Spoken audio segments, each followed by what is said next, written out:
വിശുദ്ധ റമദാൻ അവസാനിക്കുന്ന സമയത്ത് വിശ്വാസികൾക്ക് നിർബന്ധമാകുന്ന സക്കാത്താണ് സക്കാത്തുൽ ഫിത്തർ. സക്കാത്തുൽ അബ്ദാൻ, സ്വതക്കത്തുൽ ബദൻ എന്നൊക്കെ അതിന് പേരുകളുണ്ട്. സക്കാത്തുൽ ഫിത്തറിൻ്റെ ഒരു പർപ്പസ് എന്താണ് എന്നൊരാലോചനയിൽ നിന്ന് തുടങ്ങാമെന്ന് തോന്നുന്നു. നബി സല്ലല്ലാഹു അലൈഹി വസല്ലമ തങ്ങൾ സക്കാത്തുൽ ഫിത്തറിനെ കുറിച്ച് പറയുന്നതായിട്ട് കാണാം.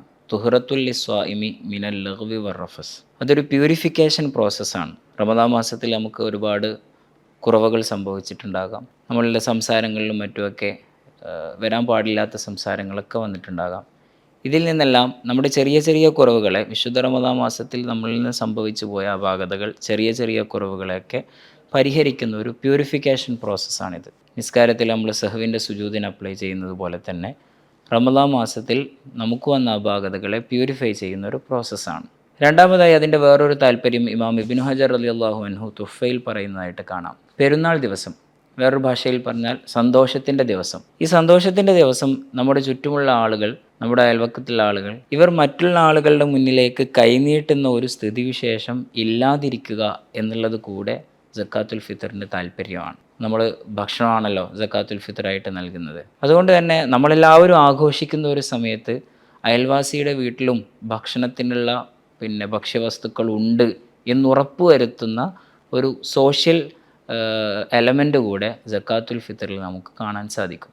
മൂന്നാമതായി ഞാൻ നേരത്തെ തുടക്കത്തിൽ സൂചിപ്പിച്ചതുപോലെ തന്നെ ഇതിൻ്റെ പേര് സക്കാത്തുൽ അബ്ദാൻ, സ്വതക്കത്തുൽ ബദൻ എന്നൊക്കെയാണ്. അതൊരു ശരീരത്തിൻ്റെ സക്കാത്താണ്. അങ്ങനെ നമ്മൾ ചിന്തിക്കുമ്പോൾ ഈ ഒരു സക്കാത്ത് എന്ന് പറയുന്ന ഒരു നന്ദി സൂചകമായിട്ടുള്ള ഒരു സക്കാത്ത് കൂടെയാണ്. നമ്മൾ ശുക്ർ ചെയ്യുന്നു. റമദാൻ മാസം നമുക്ക് ആരോഗ്യത്തോടു കൂടെ നോമ്പനുഷ്ഠിക്കാൻ സാധിച്ചു, അല്ലെങ്കിൽ ഒരു വർഷക്കാലം നമ്മുടെ ശരീരം നമുക്ക് സുന്ദരമായി ഈ ലോകത്ത് നമുക്ക് ജീവിക്കാൻ സാധിക്കുന്നു. ഇങ്ങനെയുള്ള നമ്മുടെ ശരീരത്തിൻ്റെ ഒരു നന്ദി സൂചകമായി, നമ്മുടെ ഈ ആരോഗ്യത്തിൻ്റെ നന്ദി സൂചകമായി നമ്മൾ കൊടുക്കുന്ന as A token of thanks എന്ന് നമ്മൾ പറയല്ലോ, അങ്ങനെ കൊടുക്കുന്ന ഒരു സക്കാത്താണ് സക്കാത്തുൽ ഫിത്തർ എന്ന് പറയുന്നത്. ഇങ്ങനെയുള്ള ഒരുപാട് പർപ്പസുകൾ നമുക്ക് കാണാൻ സാധിക്കും. ഇതിലേറ്റവും പ്രധാനം, മറ്റ് ചാരിറ്റികളിൽ നിന്നൊക്കെ സക്കാത്തുൽ ഫിത്തറിനെ വേറിട്ട് നിർത്തുന്ന ഒരു ഘടകം എന്ന് ചോദിച്ചു കഴിഞ്ഞാൽ അത് സമയബന്ധിതമാണ്, ലക്ഷ്യാധിഷ്ഠിതവുമാണ്. നമ്മൾ ഏതെങ്കിലും ഒരു സമയത്ത് നമുക്ക് തോന്നലുണ്ടാകുമ്പോൾ നമ്മൾ കൊടുക്കുന്നതല്ല സക്കാത്തുൽ ഫിത്തർ എന്ന് പറയുന്നത്. അതിന് കൃത്യമായിട്ടുള്ളൊരു സമയമുണ്ട്. അത് ആർക്ക് കൊടുക്കണമെന്നുള്ളൊരു കൃത്യമായിട്ടുള്ള നിർദ്ദേശങ്ങളുണ്ട്. എന്ത് കൊടുക്കണം എന്നുള്ള കൃത്യമായ നിർദ്ദേശമുണ്ട്. അങ്ങനെ ഒരുപാട് എലമെൻറ്റുകൾ വെച്ചിട്ടുള്ള കൃത്യമായി ഒരു ടാർഗറ്റ് ഓഡിയൻസിലേക്ക് കൃത്യമായ സമയം നിശ്ചയിച്ചുകൊണ്ട് സമയബന്ധിതമായിട്ടുള്ള, നമുക്ക് കുറച്ചുകൂടെ മോഡലുകളെ റെപ്ലിക്കേറ്റ് ചെയ്യാൻ പറ്റുന്ന ഒരു മോഡലാണ് ശരിക്കും സക്കാത്തുൽ ഫിത്തർ എന്ന് പറയുന്നത്. ആമുഖം ഇങ്ങനെ അവസാനിപ്പിക്കാൻ തോന്നുന്നു. രണ്ടാമതായി നമുക്കതിൻ്റെ ഫിഖ്ഹിയായ തലങ്ങളിലേക്ക് വരുന്ന സമയത്ത് ആർക്കൊക്കെയാണ് ഫിത്തർ സക്കാത്ത് നിർബന്ധമാകുന്നത്? റമദാൻ അവസാനിക്കുന്ന സമയം, അവസാനത്തെ ദിവസം, അതിൻ്റെ അസ്തമയം അഥവാ പെരുന്നാൾ ദിവസത്തിലേക്ക് കടക്കുന്ന ആ അസ്തമയത്തിൻ്റെ സമയത്ത്, അതിൻ്റെ തൊട്ട് മുമ്പും ശേഷവും ഈ ലോകത്ത് ജീവിച്ചിരിക്കുന്ന എല്ലാ ആളുകൾക്കും സക്കാത്തുൽ ഫിത്തർ നിർബന്ധമാകും. അങ്ങനെ വരുമ്പോൾ ഈ മഗ്‌രിബ് നിസ്കാരത്തിൻ്റെ മുമ്പ് ഏതെങ്കിലും കുട്ടി ജനിച്ചു കഴിഞ്ഞാൽ ആ കുട്ടിക്ക് സക്കാത്തുൽ ഫിത്തർ നിർബന്ധമാകും. അതേപോലെ തന്നെ അതിന് ശേഷമാണ് ജനിക്കുന്നതെങ്കിൽ സക്കാത്തുൽ ഫിത്തർ നിർബന്ധമാകില്ല എന്ന് നമുക്ക് മനസ്സിലാക്കാമല്ലോ. അപ്പോൾ ഈ സക്കാത്തുൽ ഫിത്തർ ഇങ്ങനെയുള്ള എല്ലാ ആളുകൾക്കും നിർബന്ധമാകുമെന്ന് പറയുമ്പോൾ അത് എപ്പോഴാണ് നിർബന്ധമാവുക എന്നൊരു ചോദ്യം കൂടെയുണ്ട്. ഇപ്പോൾ എനിക്ക് എൻ്റെ ആശ്രിതരുടെ സക്കാത്തുൽ ഫിത്തർ കൊടുക്കേണ്ടത് ഞാൻ തന്നെയാണ്. അതെപ്പോഴാണ് ഞാൻ കൊടുക്കേണ്ടി വരിക?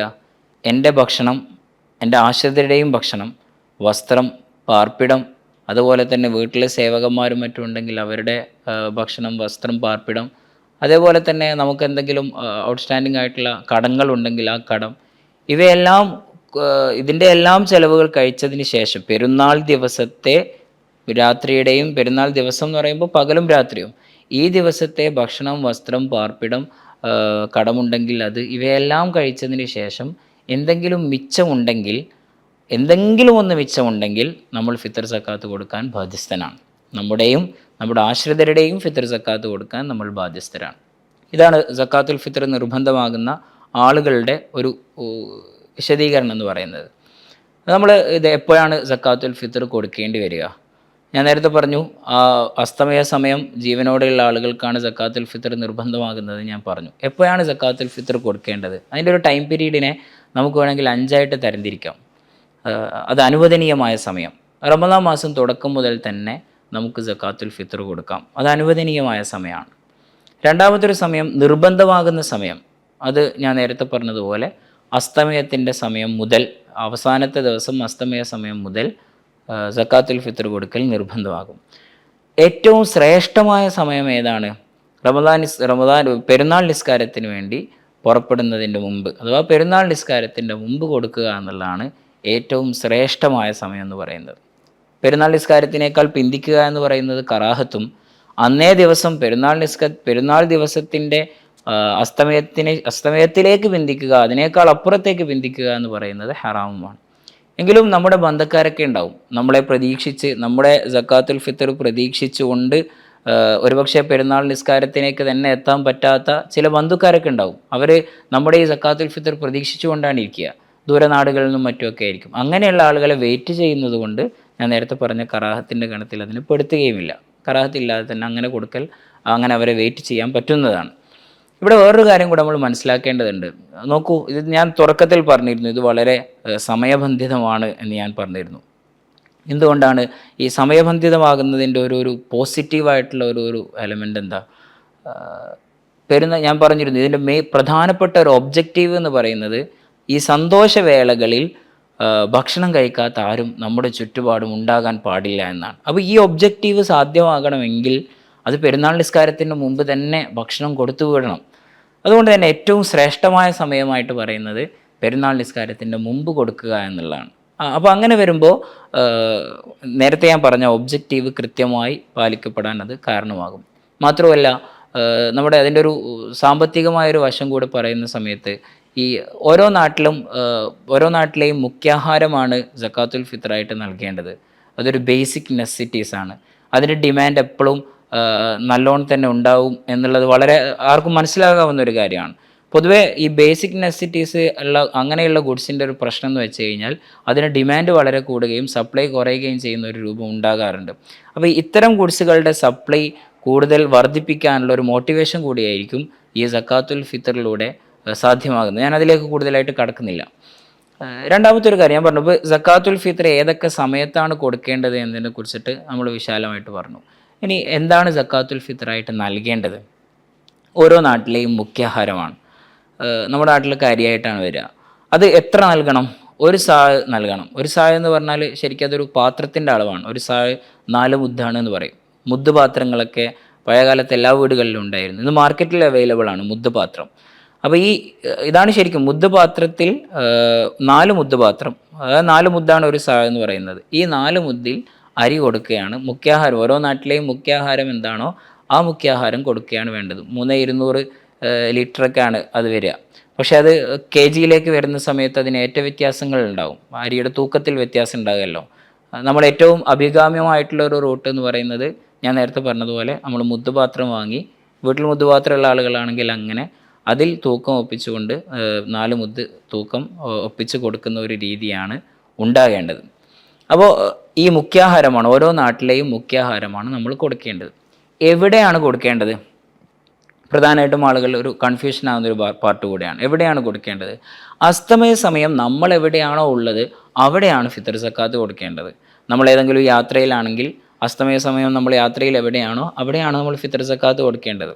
അങ്ങനെ വരുമ്പോൾ പ്രവാസികളുടെ ഫിത്തർ സക്കാത്ത് കൊടുക്കേണ്ടത് പ്രവാസ ലോകത്ത് തന്നെയാണ്. പ്രവാസികളുടെ ആശ്രിതരുടെ ഫിത്തർ സക്കാത്ത് കൊടുക്കേണ്ടത് നാട്ടിലാണ്, കാരണം ആശ്രിതർ നാട്ടിലാണ്. ഓരോ ആളുകളും എവിടെയാണോ ഉള്ളത് അവിടെയാണ് ഫിത്തർ സക്കാത്ത് കൊടുക്കേണ്ടത്. അപ്പോൾ വിദേശ നാടുകളിലൊക്കെയുള്ള ആളുകൾ അവരുടെ ഫിത്തർ സക്കാത്ത് അവിടെയുള്ള അവകാശികളെ കണ്ടെത്തുകയും അവിടെ കൊടുക്കുകയും വേണം. ഷാഫി മദ്ഹബിൽ തന്നെ രണ്ടാമതൊരു അഭിപ്രായം കൂടെയുണ്ട്. ആ നാടുകളിലും മറ്റും പ്രയാസമുള്ള ആളുകൾക്ക് ആ അഭിപ്രായം പിടിക്കുകയും ചെയ്യാം.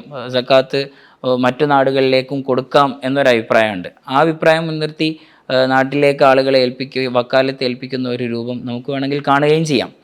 അപ്പോൾ ഓരോ നാട്ടിലും എവിടെയാണോ അസ്തമയ സമയം നമ്മളുള്ളത് അവിടെയാണ് നമ്മൾ ഫിത്തർ സക്കാത്ത് കൊടുക്കേണ്ടത് എന്നാണ് പറഞ്ഞതിൻ്റെ ചുരുക്കം. എങ്ങനെയൊക്കെ നമുക്ക് ഫിത്തർ സക്കാത്ത് കൊടുക്കാം? നേരിട്ട് കൊടുക്കുക എന്നുള്ളതാണ് ഏറ്റവും ഉത്തമം. പക്ഷെ നമുക്ക് വേണമെങ്കിൽ അത് വക്കാലത്ത് ഏൽപ്പിക്കുകയും ചെയ്യാം. നമ്മുടെ കുടുംബക്കാരുടെ, ഇപ്പോൾ നമ്മുടെ നാട്ടിലുള്ള നമ്മുടെ ആശ്രിതരുടെ ഫിത്തർ സക്കാത്ത് നമുക്ക് ഇവിടുന്ന് കൊടുക്കാൻ കഴിയില്ലല്ലോ. അപ്പോൾ നാട്ടിലെ ഏതെങ്കിലും ഒരാളെ ഫിത്തർ സക്കാത്ത്, എൻ്റെ ആശ്രിതരുടെ ഫിത്തർ സക്കാത്ത് നൽകാൻ വേണ്ടി അവരെ ഏൽപ്പിക്കുന്ന സമയത്ത് നിയത്തോടുകൂടെ നമുക്ക് ഏൽപ്പിക്കാം. നിയത്ത് വെക്കാനും അവരെ തന്നെ എന്ത് ചെയ്യാം, നമുക്ക് ഏൽപ്പിക്കാവുന്നതാണ്. അല്ലെങ്കിൽ നമ്മൾ നിയത്ത് വെച്ച ഒരു അരി നമ്മുടെ നാട്ടിൽ നിന്ന് തന്നെ നമ്മളൊരു ഒരരി നിയത്ത് വെക്കുകയും ആ അരി കൊടുക്കാൻ വേണ്ടി നമുക്ക് ഒരാളെ ഏൽപ്പിക്കുകയും ചെയ്യാം. ഏത് മാർഗവും നമുക്ക് വേണമെങ്കിൽ എന്ത് ചെയ്യാം, സ്വീകരിക്കാം.